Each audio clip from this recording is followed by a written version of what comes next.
photo, puis un petit peu savoir comment magasiner ça. Il y a quelques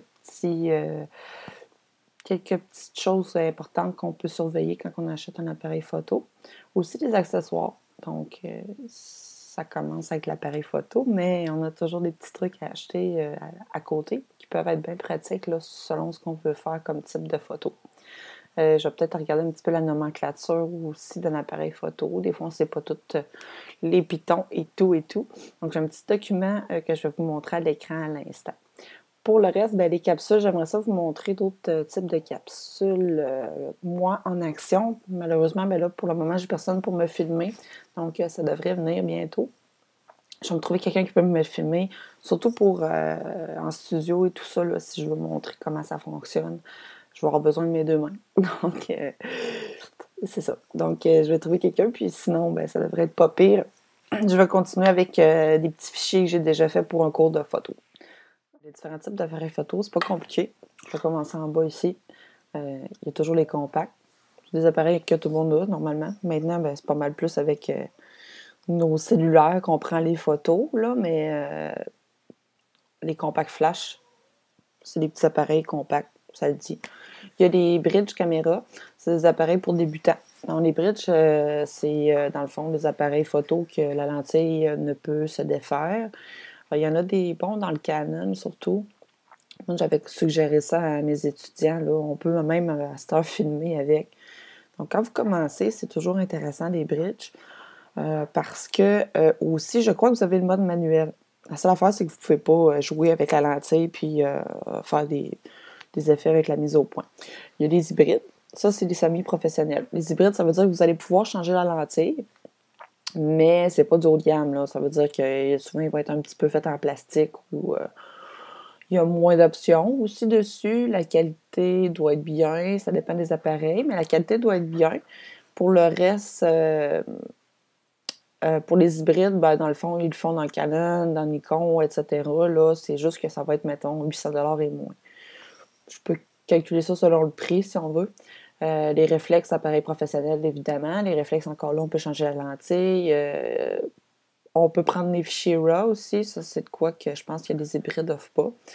Mode manuel, mode automatique. Il y a plusieurs modes aussi. Bon, mode paysage, etc. Donc, c'est sûr que au niveau photographe professionnel, les réflexes sont plus intéressants. La rapidité aussi de la prise de vue est meilleure. Donc, puis la qualité aussi. Des points importants à surveiller si on veut acheter un bon appareil photo. Évidemment, la bonne distance focale. Si on est capable d'interchanger les lentilles, ça aussi, parce que si on décide de changer de boîtier, c'est toujours intéressant que nos lentilles fonctionnent parce qu'on ne se cachera pas, là, les lentilles, c'est ce qui coûte le plus cher. Mais c'est ce qu'on garde aussi le plus longtemps. Ensuite, si on peut mettre sur la lentille des filtres, il y a des filtres UV pour protéger la lentille, sinon les polarisants, il y a des filtres ultraviolets aussi. Ça permet aussi un montage par soleil. Un pare-soleil, c'est pour se cacher du soleil, ça le dit. Donc, normalement, ça vient s'embarquer au bout de la lentille. On dit bonne distance minimale de mise au point. Bon, ça aussi, c'est important. Selon la lentille aussi, parce qu'il y a des grands angles, il y a des téléobjectifs. Et ça, il y a une différence entre chaque selon l'utilisation qu'on veut faire. Ça, j'en parlerai peut-être dans une autre capsule à ce moment-là. Mode de mise au point, est-ce qu'il se fait juste automatique ou on peut le faire aussi manuellement? Ça aussi, ça peut être intéressant. Quand on veut travailler en mode manuel puis faire des effets plus artistiques, c'est pratique. À part ça, système de visée, c'est pas compliqué. C'est que dans le fond, dans l'appareil photo, là, souvent, c'est tout numérique maintenant. Ça veut dire qu'on va pouvoir cadrer le sujet électroniquement, si on veut. Là, ça va s'afficher dans l'œil. Puis, on va pouvoir faire la mise au point avec un point spécial qu'on demande dans l'appareil photo. L'alimentation électrique, ça veut dire si les piles vont être rechargeables, si c'est de bonne qualité. Souvent, c'est des piles au lithium. Si c'est des piles AA qu'on recharge, souvent les compacts, c'est ça le problème. Là. Ça coûte cher de piles, à moins que vous ayez des rechargeables. C'est toujours la solution idéale. Stabilisateur, souvent, ça va être dans les lentilles. C'est pour éviter les flous. C'est rendu pas mal à la mode, là, les stabilisateurs, puis c'est toujours très utile. Pour le reste, les accessoires utiles qu'on pourrait prendre avec un appareil photo. Bon, évidemment, on n'a pas le choix d'avoir un ordinateur. Une imprimante, c'est pas vraiment nécessaire, mais l'ordinateur, c'est sûr. Si on veut voir nos photos, si on veut les télécharger, si on veut les retoucher. Bouchon de l'objectif. Normalement, il vient tout le temps avec l'objectif, mais sérieusement, c'est super important. Pas graffier la lentille. Surtout si on ne met pas un filtre UV par-dessus la lentille. La lentille risque de se briser plus. Il peut y avoir plus de poussière dedans aussi, fait que c'est un entretien régulier. Moi, j'ai souvent un filtre UV, ça permet justement, si on l'échappe par exemple à terre, ben, c'est le filtre UV qui pète et non la lentille. Le coup n'est pas le même. Sac à dos pour appareil photo, il y en a qu'on peut mettre des sacs à dos sur le dos, sinon ça va être à bandoulière, des choses comme ça. Quand on va faire des petites excursions ou quoi que ce soit, c'est super pratique.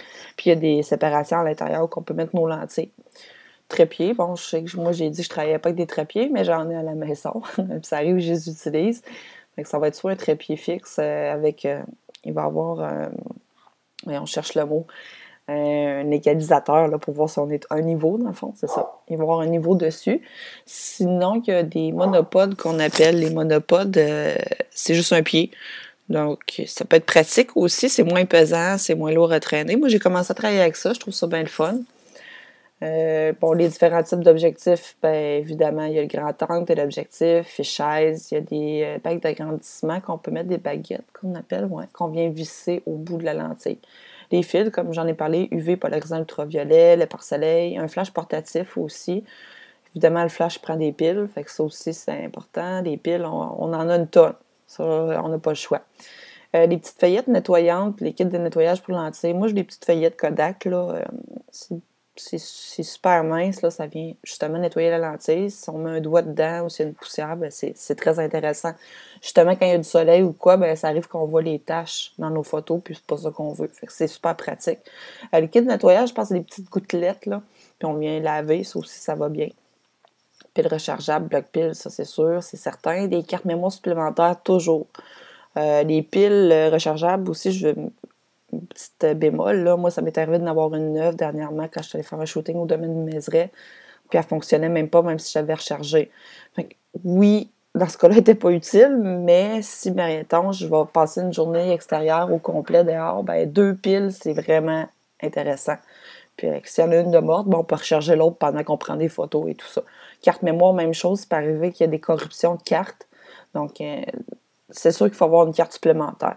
Même si maintenant c'est des 16 gigs, ben ça prend beaucoup, beaucoup de photos, mais c'est sûr que s'il y a un problème ou un bug pendant un mariage, on s'entend qu'on a besoin d'une carte supplémentaire, là. Les fils USB, normalement, ça vient tout le temps avec l'appareil photo, comparé aux imprimantes qui n'en ont pas. Les lecteurs de carte mémoire, ben c'est intéressant parce que dans le fond, souvent, ce qu'on va faire, c'est qu'on va plugger l'appareil photo directement sur l'ordinateur, chose à éviter parce qu'on pourrait corrompre la carte directement dans l'appareil photo. Ce qu'on suggère fortement, c'est d'avoir un lecteur de carte qui va être plugué sur l'appareil photo. Donc, on va sortir la carte, puis on va lire la carte séparément. Ça vient moins bugger l'appareil photo.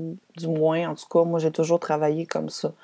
S'il y a un problème, au moins, il est direct dans la carte, il n'est pas dans votre appareil photo à 1000$.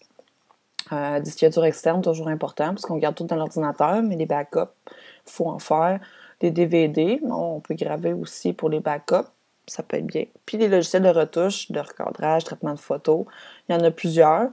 Moi, j'utilise beaucoup Photoshop et Lightroom, mais il y en a d'autres gratuits aussi sur Internet, je ne les connais pas toutes.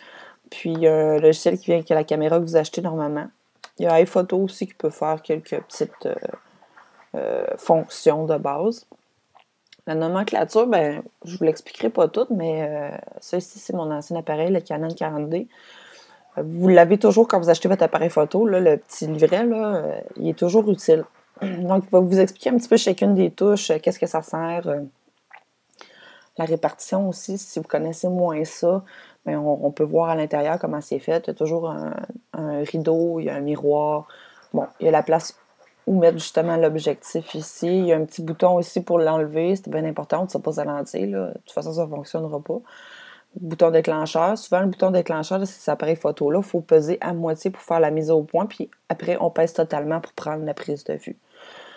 Ici, le petit rouleau, ben, à ce moment-là, on va voir soit qu'on choisit en mode manuel ou sinon, il y a les autres modes. Il y a le mode de nuit aussi qui peut être bien pratique. Quand on travaille en mode manuel, ben là, les autres pitons, ils servent à ça. Hein. Donc, on va voir les baguettes d'ajustement pour l'ouverture de diaphragme, puis la vitesse d'obturation. Les autres, une petite lumière qui peut servir pour voir sur le dessus qu'est-ce qui est affiché. La majorité des appareils photo, on voit il y a un capteur LCD qui est à l'arrière, un moniteur qu'on appelle. Donc, on va voir les photos affichées. Ça va nous permettre de voir l'ensemble de nos photos, ce qui est super pratique pour le numérique maintenant, parce que si elle n'est pas bonne, bien, on le sait qu'on peut reprendre une suite, tandis que quand on est à pellicule, bien, on voyait le résultat à la fin totalement. Donc, on sauve un petit peu de temps. Ici, bien, sur le côté, ici, normalement, c'est là qu'on va mettre les cartes mémoire. Pour les batteries, ça va être en dessous, ici. Donc, pour les fils pour le vidéo ou sinon USB, ça va être sur l'autre côté. Donc, évidemment, si vous achetez un appareil photo, ben, explorez-le, c'est super important de savoir comment il fonctionne avant de faire une séance photo ou quoi que ce soit. Pour le reste, ben, vous pouvez vérifier dans votre petit livret. Je vous remercie de votre attention, puis je vais faire d'autres capsules un petit peu plus actives bientôt. Merci.